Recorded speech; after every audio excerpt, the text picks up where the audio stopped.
In these difficult moments, it is the duty of all Jordanian citizens to stand united, to show strength of this people in fighting this group. This will only give us more strength and resistance. It's just one more indication of the viciousness and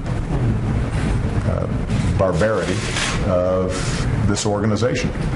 And it, I think, will redouble the vigilance and determination on the part of a global coalition to make sure that they are degraded and ultimately defeated.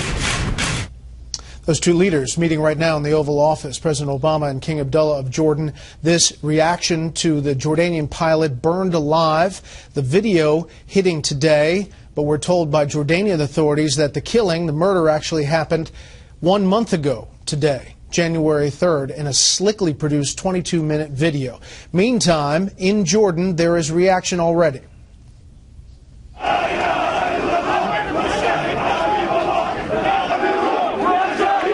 Crowds are chanting for revenge for the death. How does this change the equation in that region? How does it change it for Jordan? What happens next? Let's bring in our panel. Syndicated columnist George Will, Mara Liasson, national political correspondent of National Public Radio, and syndicated columnist Charles Krauthammer. George. Well, the Islamic State has evidently decided that mere beheadings are banal and that they need some bigger shock value. The question is, to what end? What is the shock supposed to accomplish? If it's supposed to demoralize Jordan, we've had a lot of experience with this. We tried saturation bombing of Germany in the Second World War and had no effect that we could predict or wanted on declining German morale. If it's supposed to recruit people, who's going to be recruited by this that wasn't recruited, if you're after sadism, by beheading?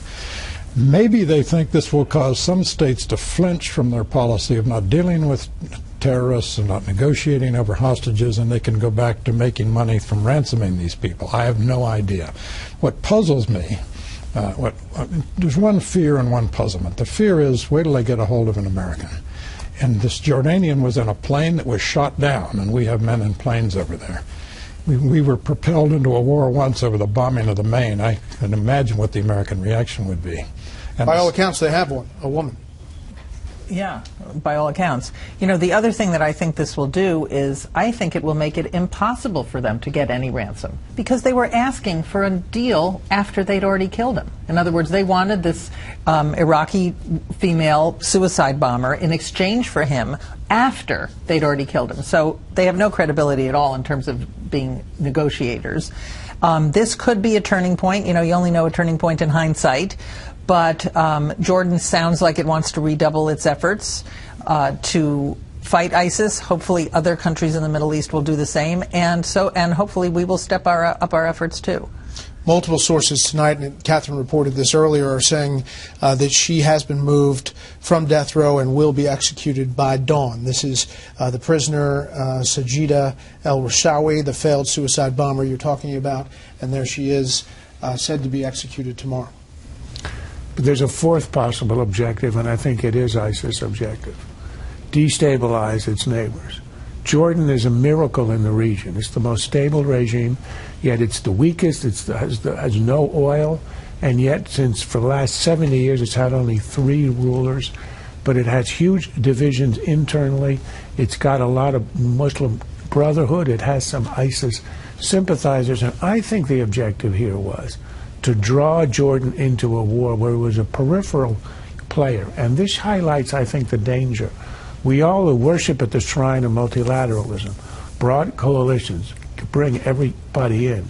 As a way to restrict American action, Obama is now involving the UAE, the Saudis, and of course the Jordanians, and now we see the result.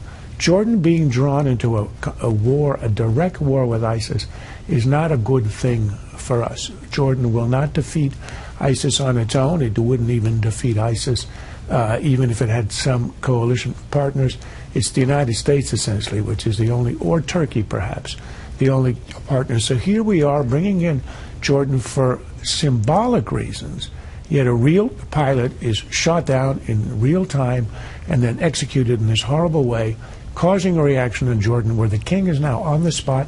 He has to do something intense, important, punishing, and that will draw him in. He's got refugees from, of course, Palestine, but of course, Syria, Iraq.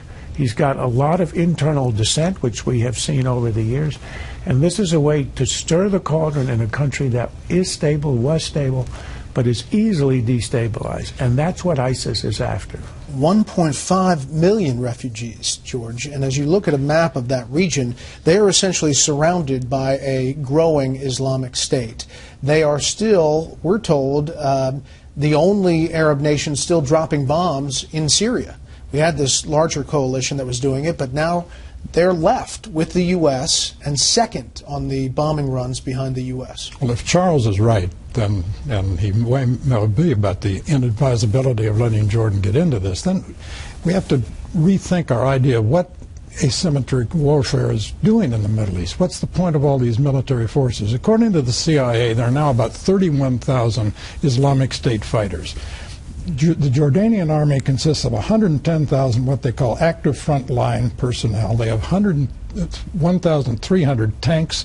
They have 4,600 armored fighting vehicles, 116 fixed-wing aircrafts.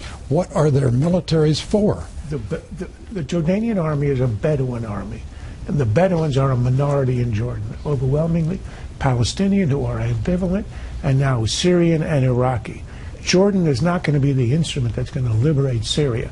If there is going to be one, it'll either be the United States or Turkey. Turkey is a serious country with a serious military. It isn't a construction, which Jordan is. It's a real country. Well, and getting Turkey in should have been our objective, and we have not succeeded in doing it, and that's the failure of our diplomacy. You are going to have a coalition meeting at some point of these countries to deal with this. It seems like it's been a bit delayed here, perhaps because of the Saudi king and the transition there. But let me ask you about Congress.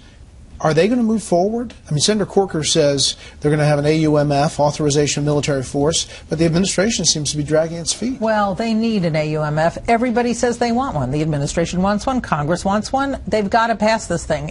They're going forward without it, but Congress should do its duty and pass one and work it out with the administration. I don't see, of all the things that are on Congress's plate, this one should not be that difficult. But it really falls to presidents to say what they want to authorize force against. Roosevelt didn't go before Congress after Pearl Harbor and say, I want to declare war, you guys decide on whom. He said, this is the day of infamy, we're going to do the following. Do you think they don't know? I'm not sure. It's very difficult to write that authorization of military force because we don't know all the places where we're going to wind up fighting the Islamic State, including the failed state of Libya, which is a product of our own policy. That's why I think we ought to revise and to bring back the anachronism of actually declaring war. If we say only Iraq and Syria, you're right. There's ISIS in other places. It's not going to be allowed to go after ISIS. The idea, I think, is to declare war as we used to do 70 years ago and say ISIS, Islamic State, and that means against a certain entity anywhere it is. And it gives you all kinds of rights as a belligerent that you wouldn't otherwise have. Why not do it that way and revive the constitutional way of doing it? Is this a turning point or not? It should be. I don't know if it will be. It should be. For the record, the last time we declared war was against Romania, Bulgaria, and Hungary in 1942, many wars ago. And we beat them. Yes. This could go on for hours.